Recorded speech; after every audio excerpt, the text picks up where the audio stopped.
வணக்கம். Welcome to Indian food Tamil. இன்றைக்கி நம்ம கிச்சனில் நம்ம பார்க்க போகிற ரெசிபி பிரண்டை துவையல் எப்படி பண்ணுறதுன்னு பார்க்க போகிறோம். இது ரொம்ப ஹெல்த்தியான ரெசிபி. இது எலும்புகளுக்கு ரொம்ப பலம் கொடுக்கக்கூடியது. குழந்தைங்களுக்கு இதை கொடுத்தீங்க அப்படின்னா நல்லா பசிச்சு சாப்பிடுவாங்க. வாங்க இதை எப்படி ரெடி பண்ணுறதுன்னு பார்க்கலாம். இதுக்கு ஒரு வாணலையில் 2 டேபிள் ஸ்பூன் அளவுக்கு ஆயில் சூடு பண்ணியிருக்கேன்.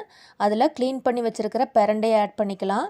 இந்த பிரண்டையை நல்லா சைடில் இருக்கிற நாரெல்லாம் எடுத்துகிட்டு சுத்தமாக க்ளீன் பண்ணிக்கோங்க. இந்த பிரண்டையை க்ளீன் பண்ணும்போது கொஞ்சம் ஆயில் அப்ளை பண்ணிக்கோங்க கையில், இல்லாட்டி கையில் லேசாக உங்களுக்கு அரிக்க ஆரம்பிக்கும். இப்போ இதை ஆயிலில் சேர்த்திட்டு நல்லா ஃப்ரை பண்ணி எடுத்துருங்க. இந்த டார்க் கலராக இருக்கிற பிரண்டை லைட் க்ரீன் கலராக மாற வரைக்கும் இதை நல்லா ஃப்ரை பண்ணணும். அப்போ தான் இதில் இருக்கிற இந்த அரிப்புத்தன்மையெல்லாம் போகும். அடுப்பை மீடியம் ஃப்ளேம்லேயே வச்சுட்டு நல்லா ஃப்ரை பண்ணிக்கோங்க. இப்போ இது ஓரளவுக்கு ஃப்ரை ஆகிடுச்சு.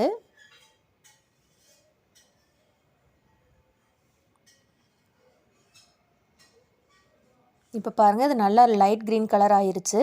இந்த சமயத்தில் இதை நம்ம வெளியே எடுத்துடலாம். இதுக்கு மேலே இதை நம்ம விட்டோம் அப்படின்னா அது நல்லா கருகி போயிடும். அதனால் நம்ம இதை வெளியே எடுத்துக்கலாம். வெளியே எடுத்து தனியாக ஒரு பாத்திரத்தில் மாற்றி வச்சுட்டேன். இப்போ அதே ஆயிலில் 2 டேபிள் ஸ்பூன் அளவுக்கு உளுந்து ஆட் பண்ணிக்கோங்க. இந்த உளுந்தை நல்லா கோல்டன் ப்ரௌன் ஆக வரைக்கும் நல்லா ஃப்ரை பண்ணி எடுத்துக்கோங்க.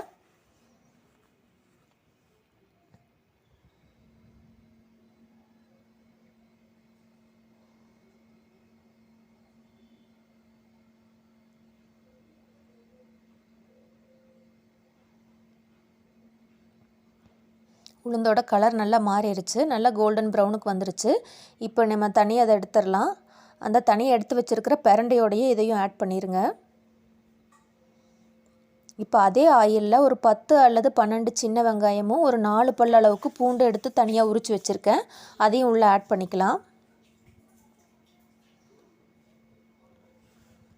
இது கூடவே நமக்கு காரத்துக்கு தேவையான அளவுக்கு வரமிளகாய் எடுத்து போட்டுக்கோங்க. நான் 4 மிளகாய் எடுத்திருக்கேன், கிள்ளி போட்டிருக்கேன். உங்களுக்கு எவ்வளோ காரம் தேவையோ அந்த அளவுக்கு நீங்கள் உள்ளே ஆட் பண்ணிக்கோங்க. இந்த வெங்காயம், பூண்டு, மிளகாய் இதெல்லாம் நல்லா ஃப்ரை ஆகணும். ஃப்ரை ஆக வரைக்கும் நல்லா கோல்டன் ப்ரௌன் ஆக வரைக்கும் ஃப்ரை பண்ணிக்கோங்க. கூடவே ஒரு கைப்பிடி அளவுக்கு கருவேப்பிலை ஆட் பண்ணுறேன்.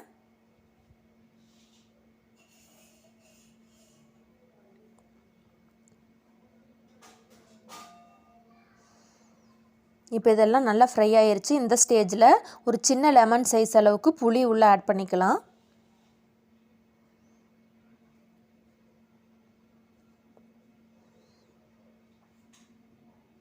கூடவே இந்த டிஷ்ஷுக்கு தேவையான அளவுக்கு உப்பு சேர்த்துக்கோங்க.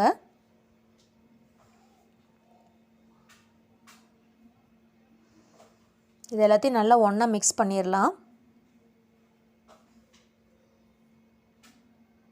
மிக்ஸ் பண்ணிவிட்டு இதில் ஒரு 5-6 பல் தேங்காய் சேர்த்திக்கிறேன். நீங்கள் அதை துருவியும் ஆட் பண்ணிக்கலாம், இந்த மாதிரி குட்டி குட்டியாக கட் பண்ணியும் நீங்கள் ஆட் பண்ணிக்கலாம். இது ஓரளவுக்கு ஃப்ரை ஆனோன்னா நம்ம அந்த தனியாக வறுத்து வச்சுருக்கோம் இல்லையா, பிரண்டையும் உளுந்தும் அதையும் உள்ளே சேர்த்து நல்லா மிக்ஸ் பண்ணிடுங்க.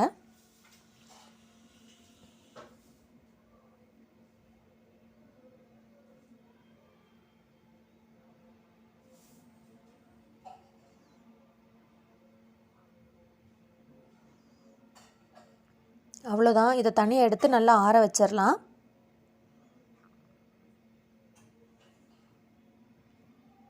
இப்போ அதே பாத்திரத்தில் கொஞ்சம் எண்ணெய் ஆட் பண்ணிவிட்டு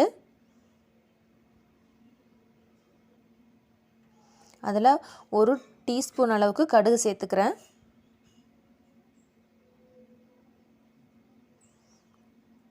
கடுகு நல்லா பொரிஞ்சதும் அதில் கொஞ்சம் கருவேப்பிலை ஆட் பண்ணிக்கிறேன். இப்போ அந்த நம்ம பேஸ்ட்டாக அரைச்சி வச்சுருக்கோம் இல்லையா, அதை உள்ளே ஆட் பண்ணிடலாம். அதை நம்ம வதக்கினதை நல்லா ஃபைன் பேஸ்ட்டாக அரைச்சிட்டு வந்துடுங்க. அதை இப்போ உள்ளே ஆட் பண்ணிடுறேன். ஆட் பண்ணிவிட்டு இது ஒரு 2 நிமிஷம் போல் நல்லா கொதிக்க வச்சுருங்க.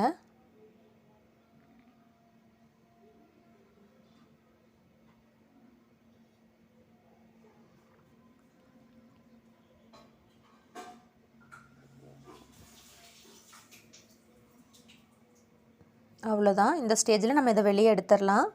இதை நீங்களும் உங்கள் வீட்டில் ட்ரை பண்ணி பாருங்கள். ட்ரை பண்ணி பார்த்துட்டு எப்படி இருந்துச்சு அப்படின்னு எனக்கு கமெண்ட்டில் சொல்லுங்கள். நீங்கள் இப்போ தான் இந்த சேனலை ஃபஸ்ட் டைம் பார்க்குறீங்க அப்படின்னா என்னோடய சேனலை சப்ஸ்கிரைப் பண்ணுங்கள், உங்கள் ஃப்ரெண்ட்ஸ் அண்ட் ஃபேமிலியோட ஷேர் பண்ணுங்கள். நான் இதே மாதிரி ஒரு சூப்பரான வீடியோவோட உங்களை மீட் பண்ணுறேன். அது வரைக்கும் பாய் பாய். தேங்க்யூ ஃபார் வாட்சிங்.